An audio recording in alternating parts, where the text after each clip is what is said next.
Coming up on AgweekTV, is strip till a practice for you? We'll meet with one University of Minnesota Extension specialist who gives us the ins and outs. We'll have highlights from the South Dakota Sheep Growers Association convention here in Brookings. Goats are in high demand. We'll meet a couple raising them.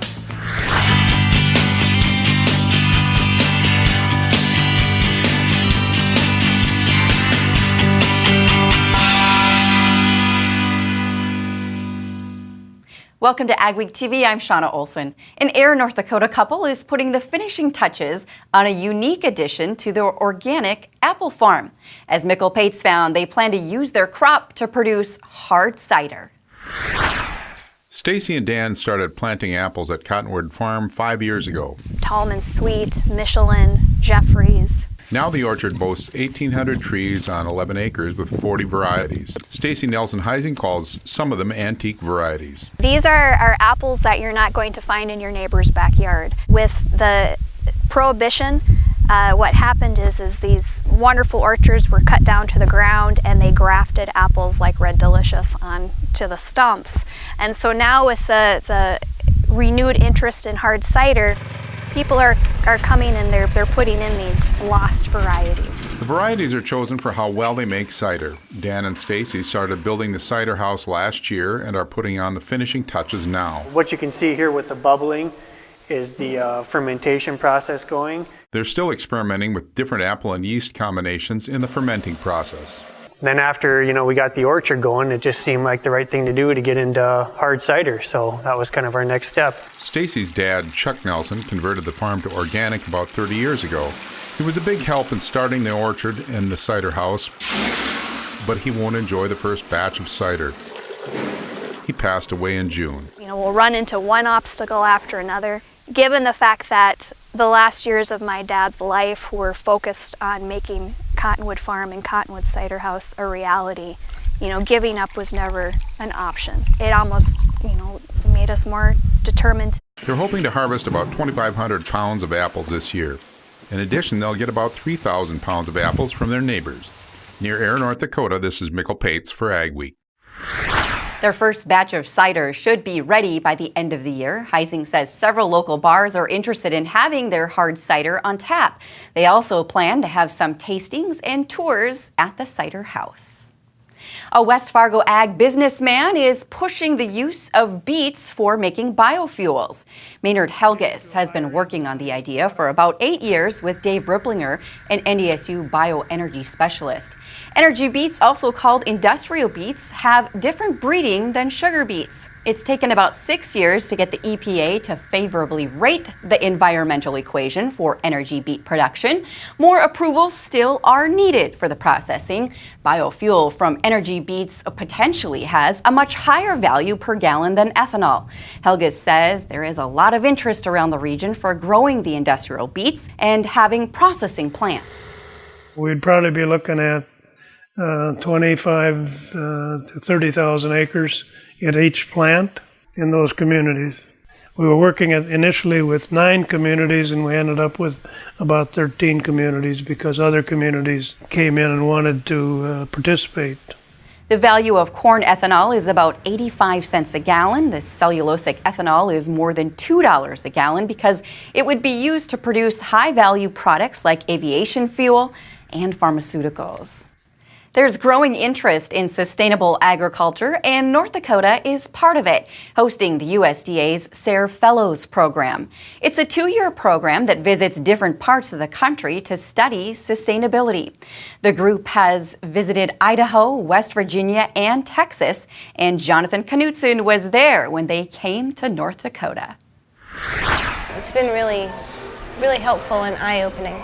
North Dakota is a leader in sustainable ag. 8 extension specialists have come to the state to learn more. The goal is to show different parts of North Dakota and how we fit in sustainability. There's a lot that goes into agriculture that the typical person doesn't understand. How plants are grown, no matter whether that's ornamental crops or whether that's agricultural crops. I'm really very happy about all the ag tourism that's going on these days because it gets people on the farms a little bit more and understanding a little bit better. The SARE program defines sustainability as having 3 legs: profitability, conserving or maintaining, so it's an environmental stewardship issue. Third leg is social issues. We're all in this community together. It's all part of a societal need. I produce food, you need to eat it. We need to understand how things work together. As you look at the organic marketplace, at least in the Midwest, in the North Central region where organic is much more prevalent, there's more acreage and more farmers in that marketplace, you definitely see those walls coming down because it's become so normalized and so mainstream. What they learn here in North Dakota will help the Extension officials back at home. Having so many people of a diverse background together, it really really makes you think about things that you wouldn't normally think of. Until you get out to other states and see what they have in the form of sustainable activities and work, you come to North Dakota and the wide diversity that we have is just amazing. We don't appreciate what we have up here. For Ag Week, I'm Jonathan Knutson. This has been a good year for sheep producers. Lamb and wool prices are fairly strong, and there's excitement about the innovation in the industry. Sheep producers recently gathered in Brookings, South Dakota for their annual convention. Michelle Rook has highlights. Sheep producers attending the South Dakota Sheep Growers Convention got an update on lamb promotion, research here at SDSU, as well as their industry priorities for the upcoming Farm Bill. Peter Orwick with the American Sheep Industry Association says they're asking Congress to renew a critical animal health research program in the new Farm Bill. We have a minor use, minor species program that's incredibly important that we get funded. That's what helps bring sheep pharmaceuticals into the market in the U.S. They also want an FMD vaccine bank and an update to their only risk management tool, the loan deficiency program for wool. My guess is that Congress is probably going to look at probably doubling the base loan rate.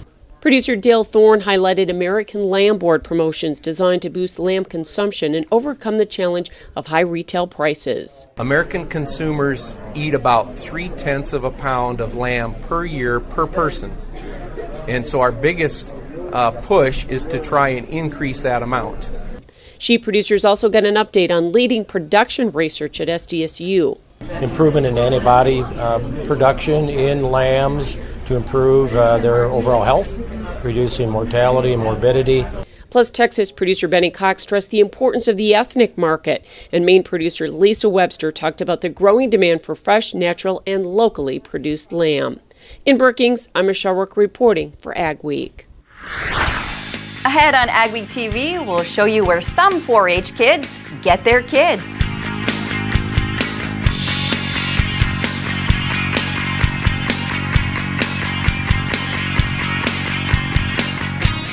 My name is Joel Kaler, owner-operator of Kaler Farms in Lidgerwood, North Dakota. We make a patented product called the Cornstalk Guide. It's made out of UHMW, ultra-high molecular weight poly, which is extremely durable. Typically what you'll see on corn heads is the idler chain in the sprocket sticks out. We attach to the side of a snout. Our product will keep all the wear off the snout and get it to come into the head smoother without bouncing. When there's work to be done, water and mud can't stand in your way. So plow right through in a pair of muck boots from Home of Economy. Made from neoprene and heavy-duty rubber, muck boots are designed for total comfort with a snug fit and built-in arch support. So you stay dry and strong on your feet. And with options like steel toe and Arctic insulation, you'll always find the right muck boots at the guaranteed lowest price. Home of Economy, where your dollar buys more. At Superior Grain Equipment, we're committed to quality and service, offering you the best in grain storage and dryers for any size operation. Our experts will work with you to determine the most efficient and economical storage solution for your needs. We help protect your bottom line and your future with the industry's best bins and warranties. Make the superior choice for protection today and tomorrow with Superior Grain Equipment. Introducing the new Challenger 1000 series, tractors unlike any other manufactured by AGCO. Redefining what a wheel tractor is capable of when it comes to wheel slip, power to ground, and fuel economy.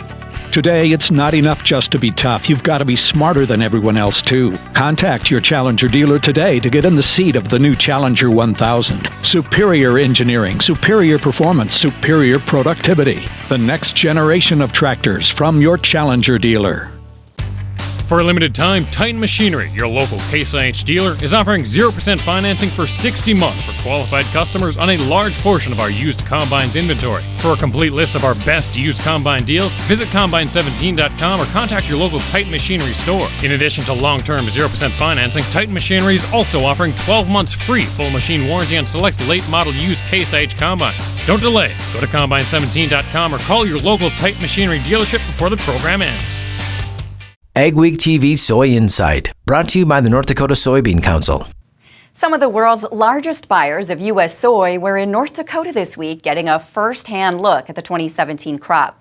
A group of about a dozen representing crush plants in China and Indonesia checked out farms and fields on their annual trek to the state. They're looking at the crop they'll be purchasing in a couple of months. We caught up with them on Joe Morkin's farm near Castleton. It was too wet to harvest soybeans that morning, but Joe gave them a sample of the crop he harvested the day before. He also gave them a bird's eye view of how they harvest sugar beets. They want to see what the crop looks like because it's coming off the field this week. And so they are out meeting with the farmers. They're looking for quality. They are looking at moisture, at protein, at oil, and also at the amino acids. So far looks like the crop's good. It's better than we expected. We were thinking the drought will cause problem, but so far looks like everybody's happy. China and Indonesia are the largest markets for North Dakota soybeans. China imports about 65% of the U.S. soybean crop. Showing goats at the county fair is gaining in popularity in some areas of Minnesota. There's a farm near Earhart where many 4-H kids get their animals every year.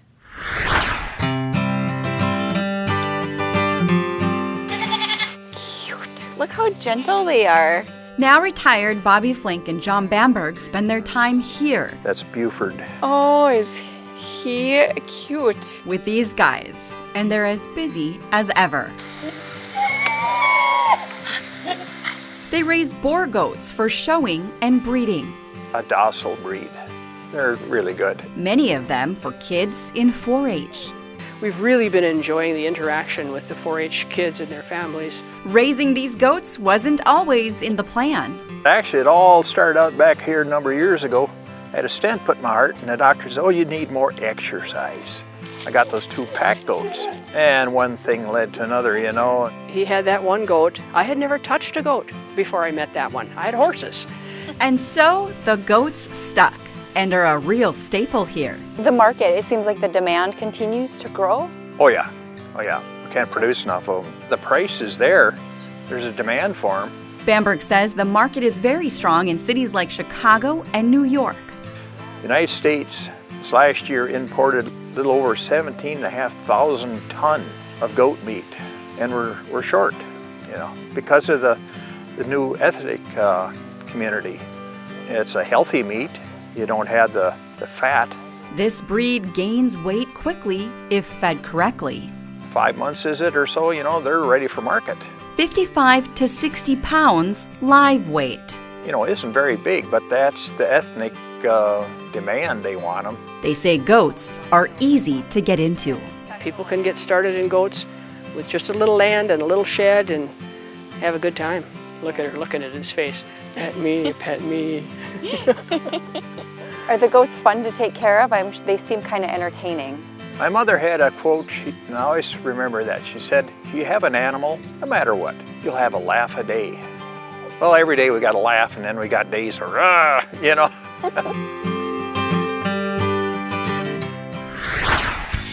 Coming up on AgweekTV, we'll talk about the benefits of changing to strip till.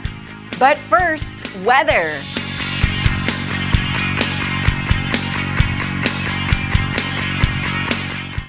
Dig, lay, and bury drain tile all in one pass with the Crary Tile Pro Plow. The Crary Tile Pro Plow lays tile up to 7 feet deep with boot sizes of 4 to 12 inches. Advantages of installing drain tile to your field provides increased overall yield, improved soil moisture levels, and controls soil erosion. It pays to tile with a Crary Tile Pro. To locate a dealer near you, visit www.crarytilepro.com.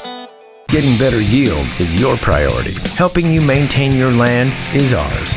Unleash the groundbreaking performance of the Wolverine Extreme. The patented design of the Wolverine Extreme replaces the need for bulldozers, land scrapers, and graders to create and maintain ditches, waterways, and terraces. By scraping and spreading soil in a single operation, the Wolverine Extreme does the job of multiple pieces of equipment 3 times faster. We can move about 750 yards of dirt an hour, which is far and above the efficiency of anything else in the market. The kicker shaft chews up the soil, and then the impeller spreads it anywhere from 10 to 150 feet on either side of the machine. One of our biggest features is the auto clutch. That front beater isn't going to, just hammer on things. That clutch will pop, and you're going to have a well-protected driveline.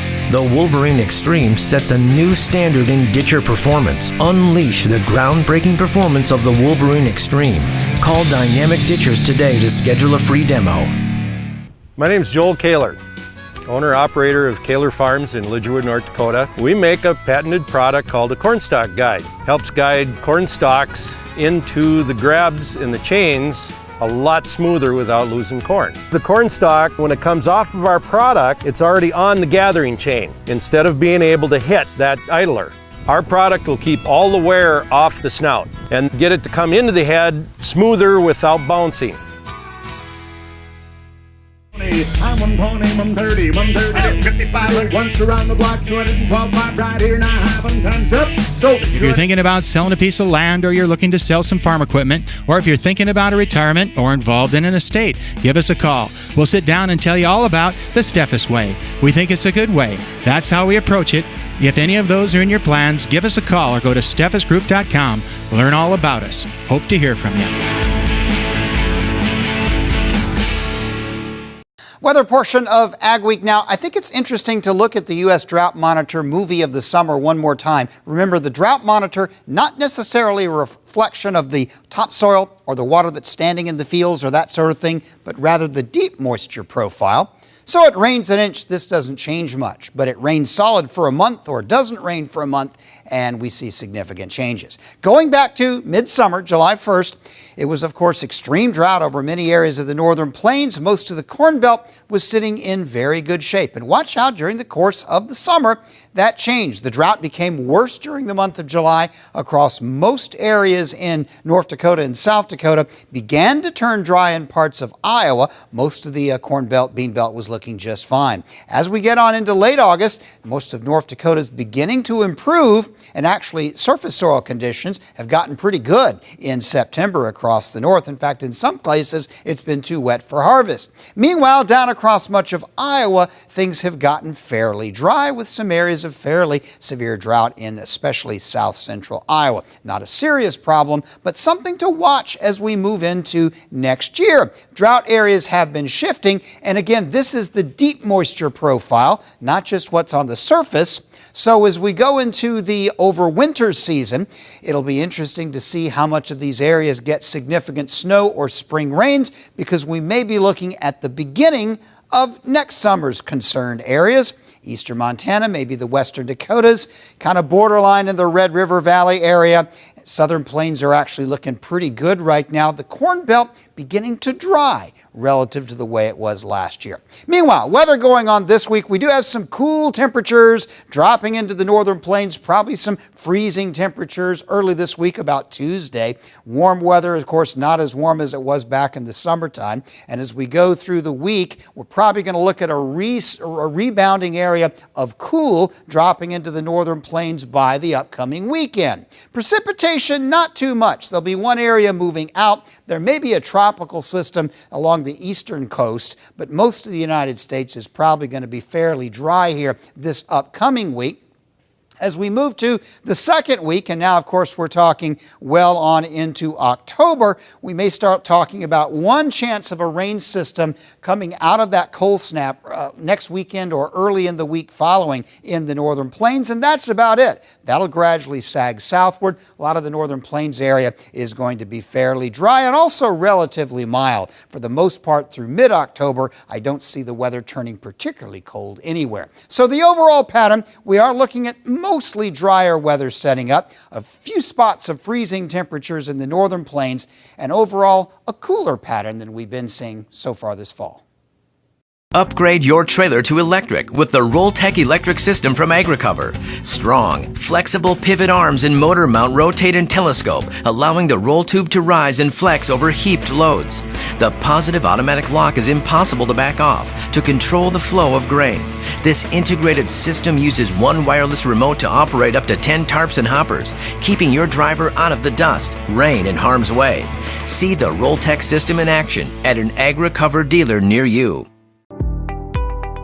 Micro Essentials is a unique product. What makes it different than other products, it has 4 different nutrients: nitrogen, phosphorus, sulfur, which is 2 forms of sulfur, and zinc in every granule. The sulfate sulfur, we get the bulk of the use of it the first year. The elemental breaks down over time. It's a huge benefit for the grower. It's giving them the opportunity to get more nutrients in one.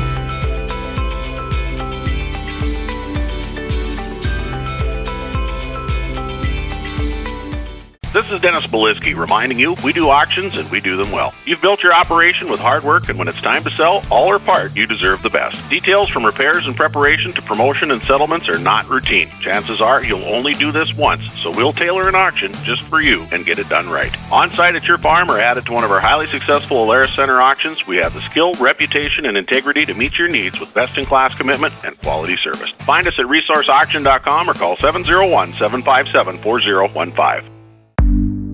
BotLink helps you quickly capture drone data, distribute it to trade tools, and respond to changing conditions in real time. Capture, process, and inspect aerial imagery from your fields to fix potential issues like flooding, nutrient deficiencies, or insect damage. Easily upload drone imagery to our cloud-based software to create valuable, high-definition maps that will help save you time and make smarter business decisions to save you money. If you get right down to it, what's a farmer's job? Well, farmer's job is to feed people. Farmers collectively, our job is to feed the world. At Peterson Farm Seed, we get to have a little bit bigger picture right in our region. We get to help those farmers that we work with increase their productivity, increase the yields that they get on their farms, and as a result, more people can eat.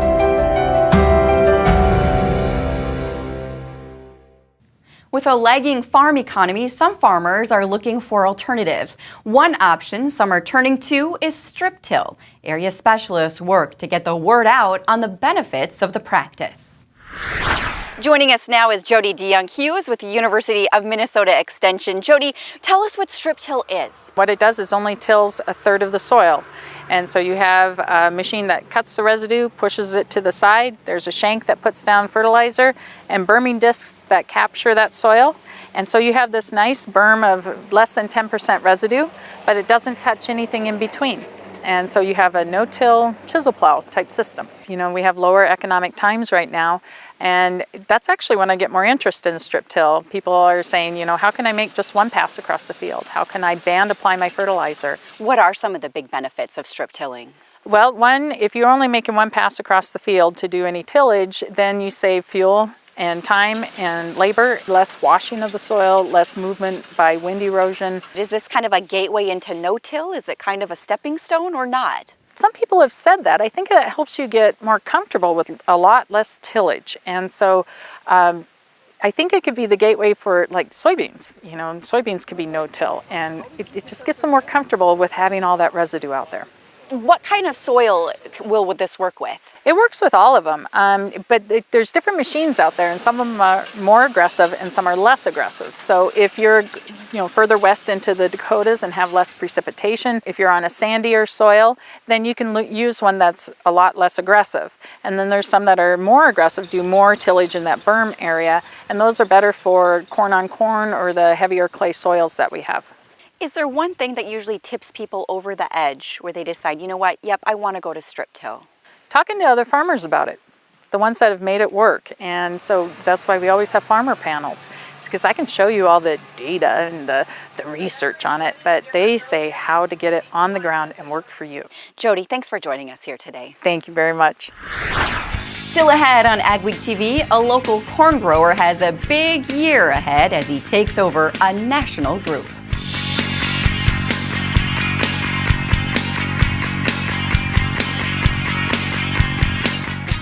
Total Ag Industries is the leader in total control.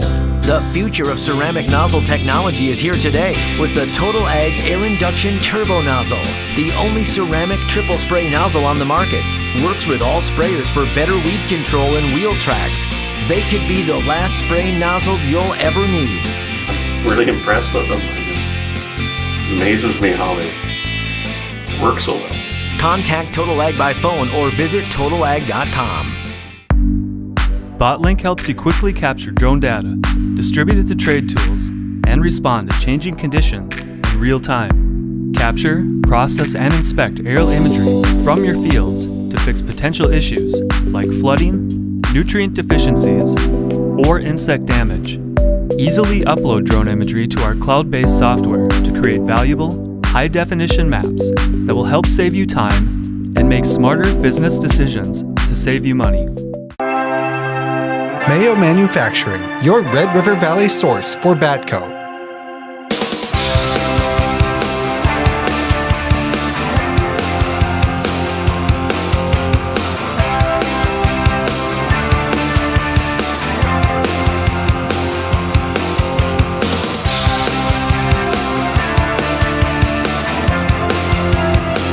Mayo Manufacturing, your Red River Valley Batco dealer.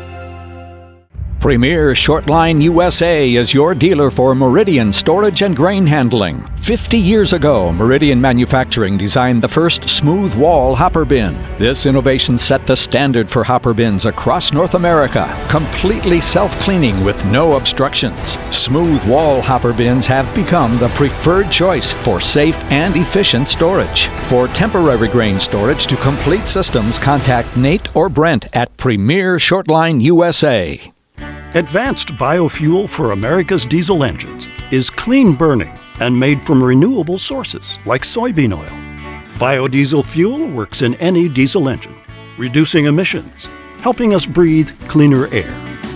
Biodiesel adds value to North Dakota soybeans, creating jobs, improving the environment, increasing our energy independence.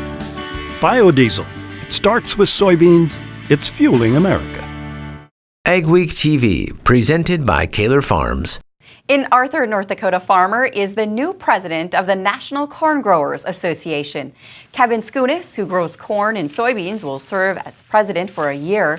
NCGA has more than 40,000 members and represents more than 300,000 farmers nationwide.